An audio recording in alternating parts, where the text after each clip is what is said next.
내 부모를 공경하라. 그리하면 내 하나님 여호와가 내게 준 땅에서 내 생명이 길리라. 아멘. 지난주부터 우리 아이들이 달라졌습니다. 네. 둘째 아이는 말도 좀 더 이쁘게 하기 시작했고, 그리고 방 청소도 어쩜 그렇게 잘하는지 모르겠습니다. 그전에는 쓰레기장 같았는데 이제는 진짜 방 같습니다. 첫째는 제게 샐러드도 만들어주고 과일도 깎아줍니다.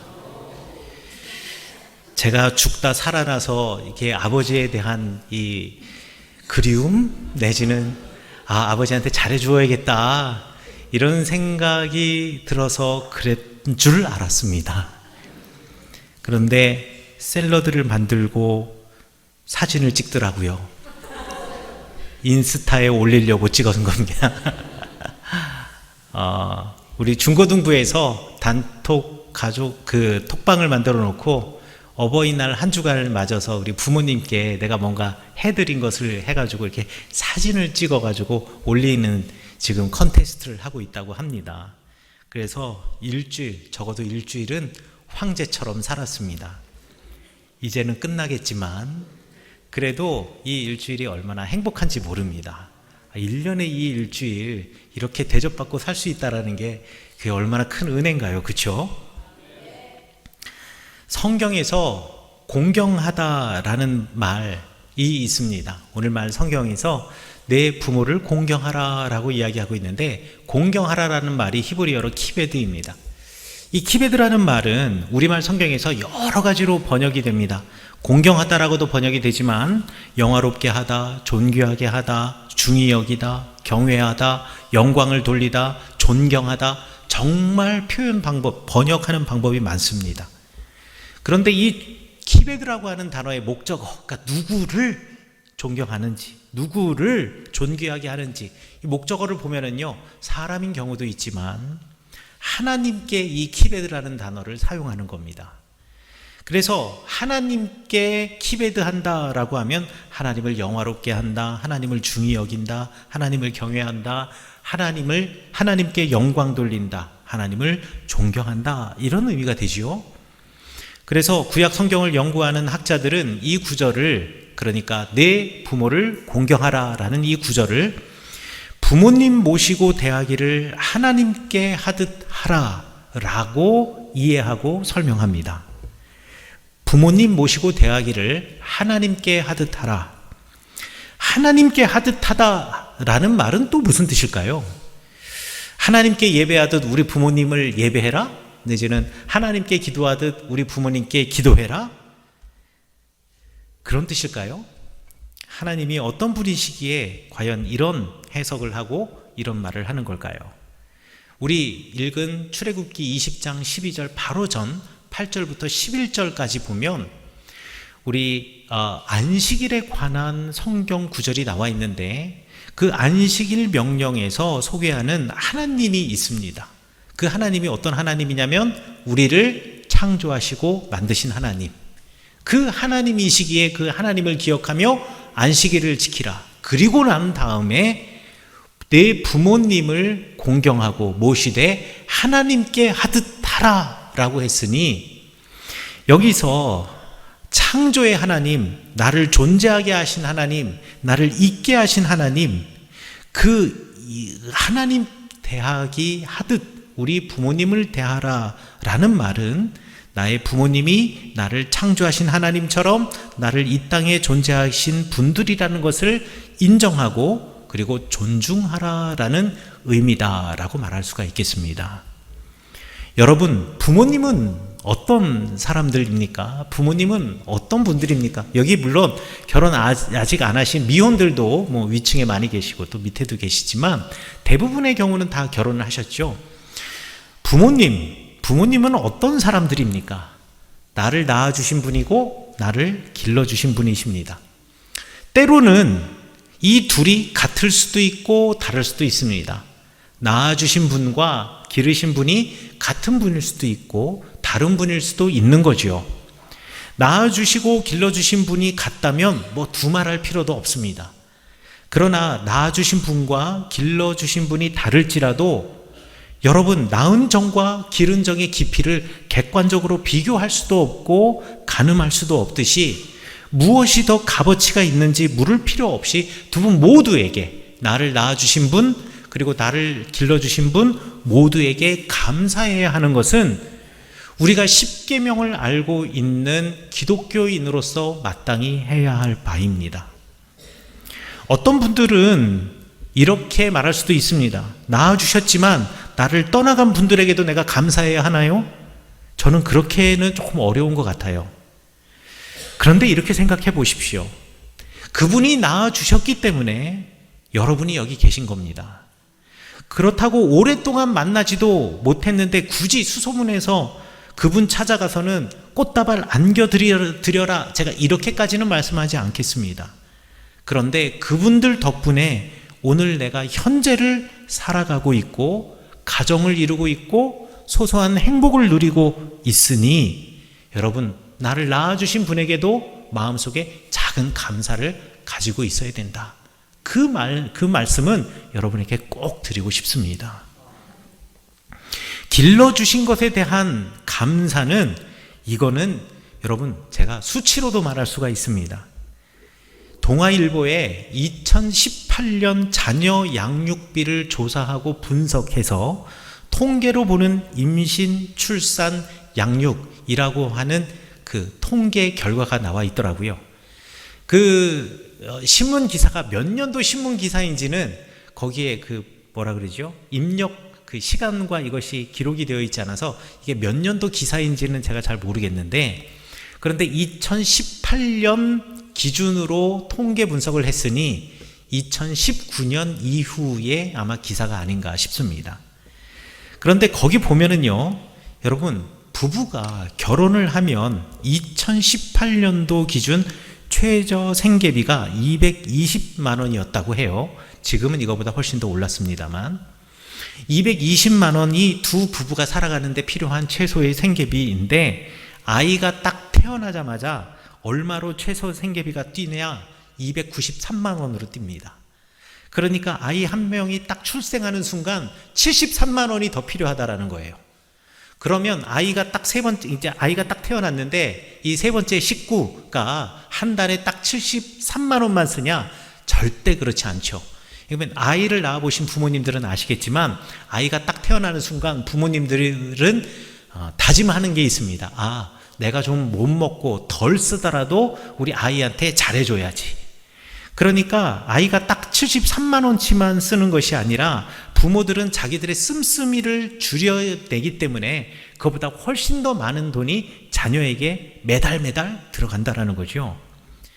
저는요, 맨 처음에 자녀 양육비 할 때, 자녀 양육하면은 제일 먼저 얼핏 떠오르는 것이 뭐였냐면, 교육, 그 다음에 아이들한테 장난감 사주고 이런 것들 생각했는데요. 이 자녀 양육비라는 게 이게 세목이 얼마나 다양한지 모르겠더라고요. 예를 들자면 식비, 우리 둘만 먹는 게 아니라 우리 자녀도 먹잖아요. 또 아기 때는 분유 먹잖아요. 그러니까 이게 분유값이 얼마나 많이 들겠습니까? 식비, 그 다음에 주거관리비, 나하고 아내만 쓰면 물을 요만큼 쓸 텐데 아이가 태어났으니까 물도 더 많이 쓰겠죠. 전기도 더 많이 쓰겠죠. 우리 둘이 있으면, 겨울 있으면 좀 추워도 사는데 아기가 있으니까 난방 뜨끈뜨끈하게 하겠죠. 주거비, 관리비도 많이 들어가고요. 또 아이들 피복비, 옷값이요. 아이들 옷값 엄청나게 비쌉니다. 어른 옷값보다 더 비싼 게 아이들 옷값이에요. 그리고 아이들 병원에 가면 보건 의료비 들어가지요. 아이들 교육시키려면 교육비 들어가야 되죠. 그 다음에 보육비 들어가야 되죠. 아이들이랑 어디 놀러 나가줘야 된다면 당연히 여가 및 문화생활비 필요하겠죠. 아이들 어디 보내고 이럴 때 교통비 필요하겠죠. 아이들 핸드폰 쓰면 통신비 들어가겠죠. 아이들 위해서 생명보험, 실비보험 드셨죠. 그 다음에 기타 등등 아이들이 쓰는 돈들을 다 합쳐보니 자녀 한 명이 대학생이 될 때까지 2018년 기준으로 얼마가 들었는가? 3억 4,790만 원 들었답니다. 그러니까 약 3억 5천만 원. 웬만한 20평대 아파트 한 채가 한 자녀를 태워나가지고 그 자녀가 대학생 갈 때까지 들어가는 돈이라는 겁니다. 여러분, 여러분의 자녀는 돈 먹는 하마입니다. 여기 지금 하마들이 몇 명 앉아 있습니다. 그리고 여러분들도 하마들입니다. 자녀들은 돈 먹는 하마예요. 그런데 이거는 말이죠, 이 자녀가 집에서 학교를 다녔다라는 것을 전제로 하는 거예요.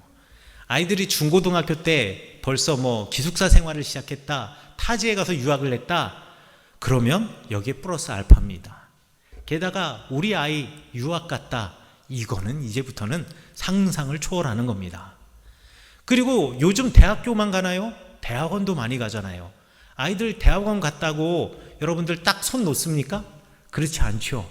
물론 대학원도 이공계를 가가지고 연구실에서 열심히 일하면 거기서 월급이 나오는 것으로 대학원비를 충당할 수 있지만, 그래도 생활비는 부모들이 보태주어야 합니다.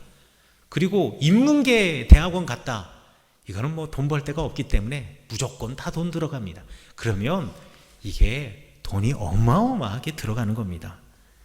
게다가 이게 2018년 기준이라 그랬으니 코로나 이후로 2023년 물가가 어마어마하게 솟았잖아요. 그러니 지금은 아마 4억 훨씬 뛰어넘지 않을까요? 그런데 이 돈에는요, 우리가 아파할 때 함께 아파한 우리 부모님의 감정 소모 비용은 들어가 있지 않습니다. 이런 거 다 따지잖아요. 돈이 엄청납니다.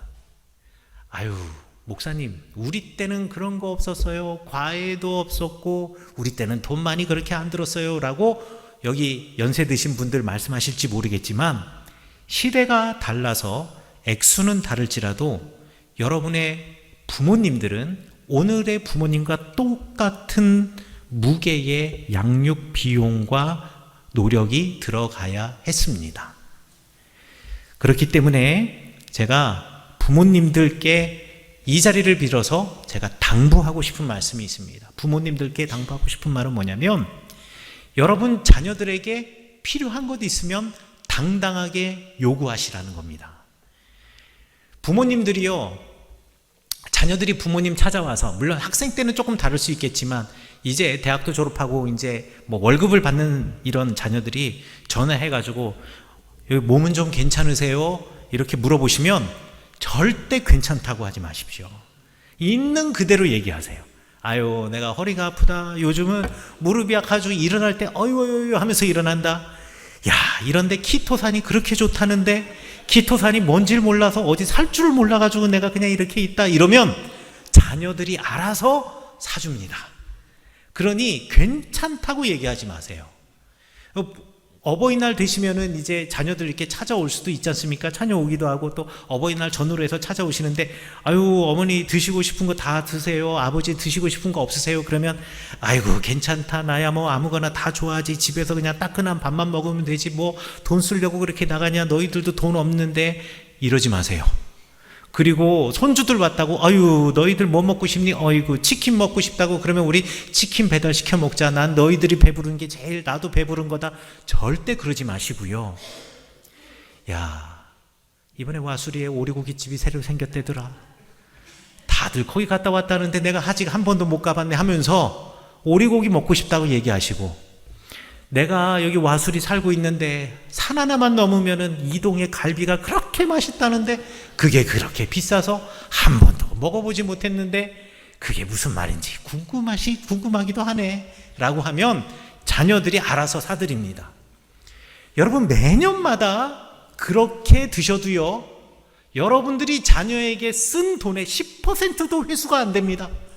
그러니까 자녀들이 뭐 필요한 건 있냐고 물어보시거나 불편한 거 있다 그러면 너무 불편하다고, 이거 정말 필요하다고, 이거 먹고 싶다고 꼭 얘기하시기 바라겠습니다. 아시겠죠? 젊은 사람 빼놓고 다 아멘하고 계시는 거예요. 자녀들은요, 부모들이 괜찮다 그러면 진짜 괜찮은 줄 알아요.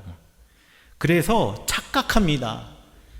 예, 여러분들이 자녀들 오셨는데 지금 딸 왔거든요. 사위 왔는데 뭐 좀 드시고 가세요. 그러면 뭐 좀 가지고 오면은, 아유, 뭐 이런 걸 가져왔냐고, 아이 됐다고, 집에서 먹자고 이렇게 자꾸 밥 차려드리잖아요. 그럼 다시는 올 때 뭐 안 갖고 와요. 그리고 뭐 사드린다 안 하고 그냥 아유 저는 장모님이 해주신 게 제일 맛있어요 이런 소리 하고 있어요. 아니 본인이 왔으면 장모님께 지금 뭘 드리고 사드리고 이래야지. 예? 그 다음에 시부모님이나 이래 사드려야지. 아유 저는 우리 어머님이 해주신 게 제일 맛있더라고요. 저는 장모님이 해주신 게 제일 맛있더라고요. 이런 소리를 하는 이유는 여러분들이 자꾸 괜찮다 하셔서 그런 거예요.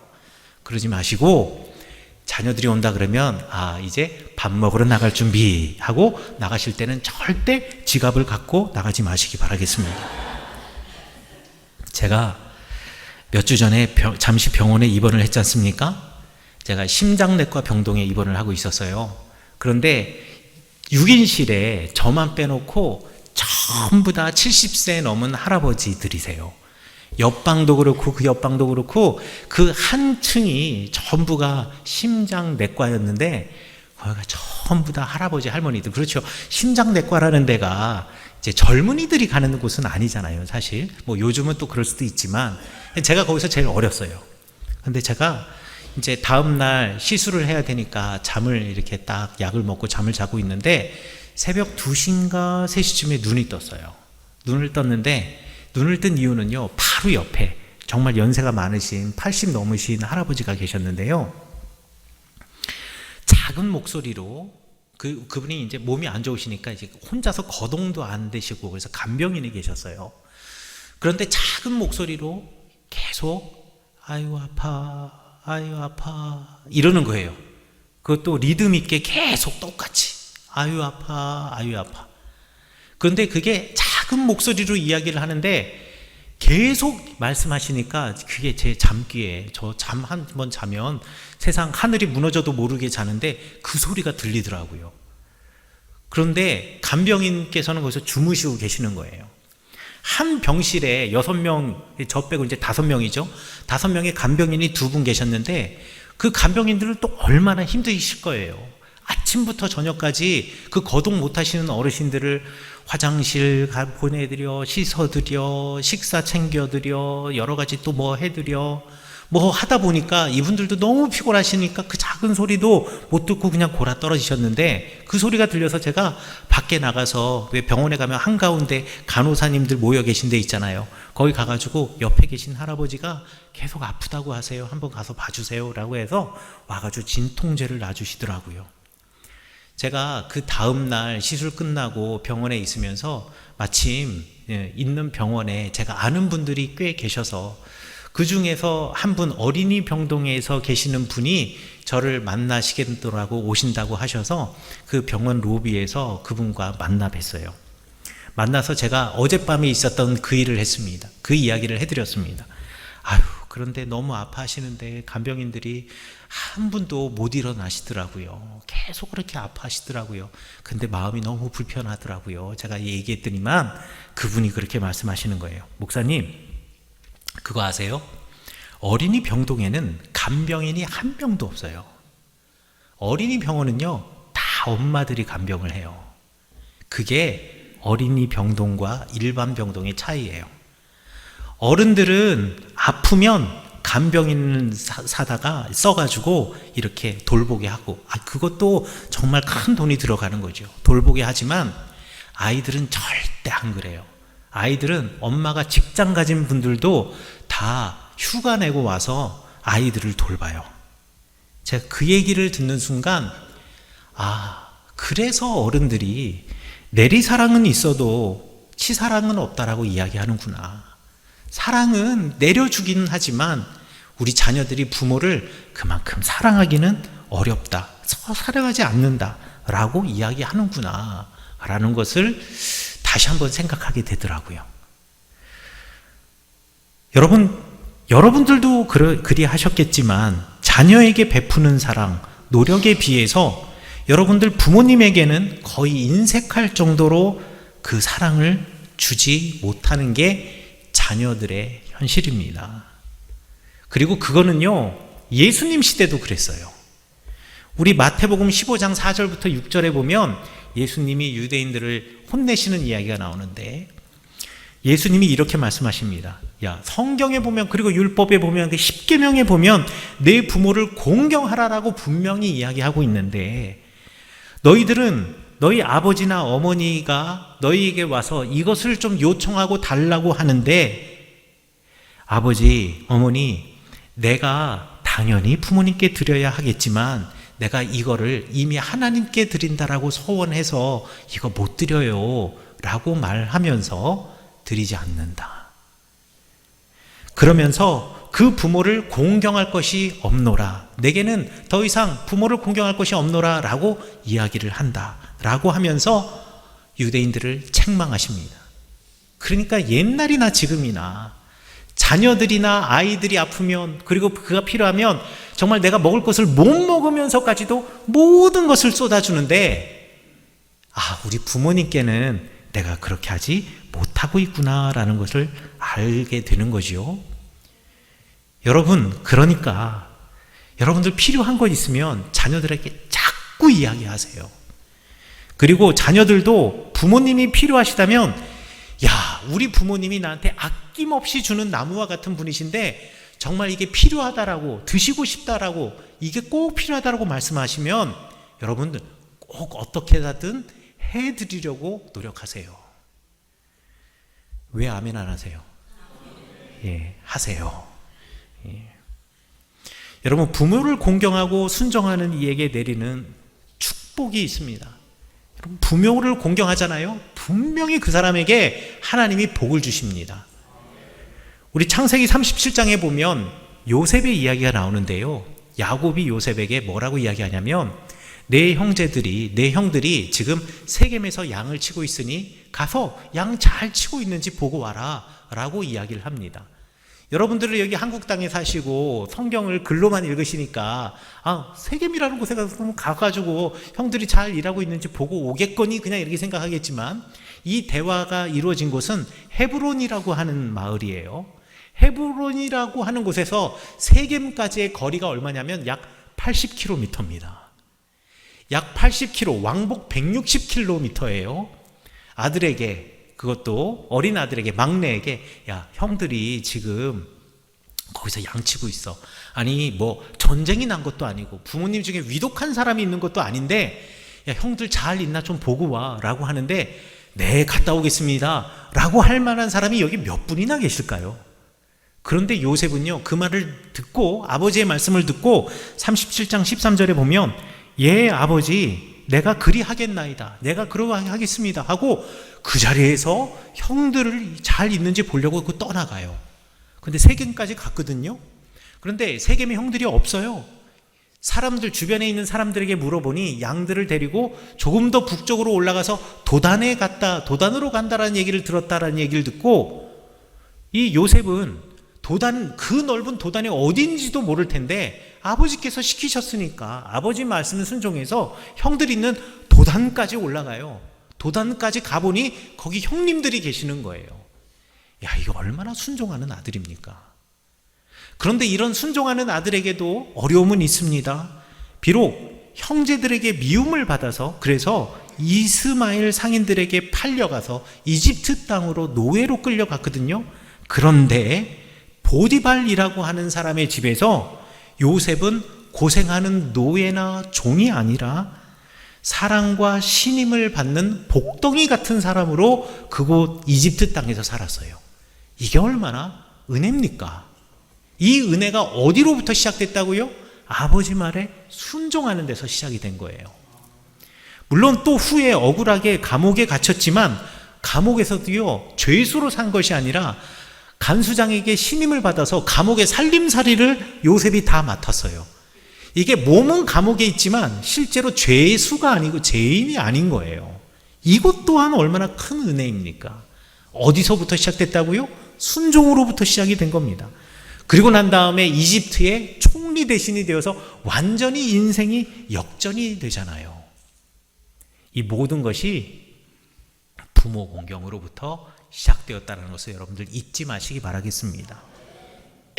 그리고 난 다음에 가나안 땅에 큰 가뭄이 들어서 형제들이 음식을 찾아 이집트로 내려왔을 때, 이 찾아온 형들에게 자신이 요셉이라는 것을 알리고 난 다음 제일 먼저 그 형제들에게 물어본 게 뭔지 아세요?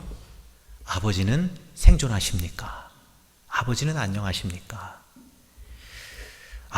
이 요셉만큼 아버지를 사랑하고 존중하고 공경하는 사람은 아마 성경에 별로 없을 겁니다. 그런데 그런 순종과 공경이 결국 요셉을 그렇게 그 자리까지 이르게 하였다라는 것 여러분들 꼭 기억하시기 바라겠습니다. 내 앞에 계신 부모님을 존중하고 공경하지도 못하면서 여러분 하늘에 계신 하늘 아버지 하나님을 어떻게 공경하며 그분을 존중할 수 있겠습니까? 그렇기 때문에 사랑하는 성은교회 성도 여러분, 하나님을 경외하고 예수 그리스도의 복음을 소유한 우리 기독교인의 가정이라면 제일 먼저 실천해야 하는 것, 그것은 바로 부모에 대한 공경입니다. 하나님께서 십계명을 주실 때 하나님과 사람 사이의 관계, 그리고 사람과 사람 사이의 관계에 대해서 십계명에서 쭉 말씀하셨는데, 사람과 사람 사이의 관계에서 제일 첫 번째 계명이 무엇이냐? 바로 내 부모를 공경하라. 그러하면 내 생명이 길리라, 장수하리라 라고 말씀하신 겁니다.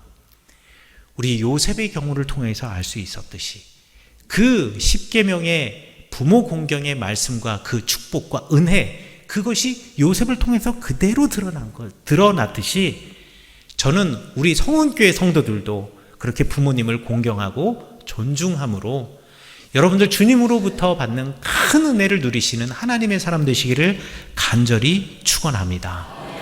모두가 요셉과 같은 복을 얻으시기를 간절히 축원합니다. 그리고 마지막으로 딱 한 가지만 더 부탁드리겠습니다. 이거 오늘 설교 들으시고요, 자녀들한테 가가지고 무조건 야 다리 아프다, 키토던 사오라 이 얘기 먼저 시작하지 마시고요. 여러분의 자녀들에게 부모 공경하라고 말이나 글로 가르치는 것보다 더 중요한 것은 내가 부모님을 공경하는 모습을 보여주는 것이 가장 중요합니다. 아니 나는 그렇게 살지 않았는데 자녀에게만 그것을 요청한다는 게 말이 안 되잖아요. 자녀들이 뭐를 보고 자랐겠습니까? 결국 나 보고 자라는 것 아니겠습니까? 그렇다면 여러분의 부모님 지금 살아생전에 계시다면 여러분의 부모님께 진심을 다하여 존중하고 공경하는 모습을 여러분의 자녀들에게 보여주시고, 또한 이미 소천하셨다고 한다면 여러분의 부모님이 여러분에게 주셨던 크신 사랑이 얼마나 컸던지를 여러분의 자녀들에게 말해 주시고, 또 내가 그 부모님 사랑 따라서 내가 너희들을 사랑하고 있노라고 그들에게 전해 주시고, 그리고 그렇게 사랑하셔서 여러분 믿음의 가정, 그리고 부모를 공경할 줄 아는 가정, 그리고 부모를 공경함으로 요셉처럼 큰 은혜와 복을 누리는 가정이 우리 성은교회 성도님들 가정 되시기를 간절히 축원합니다.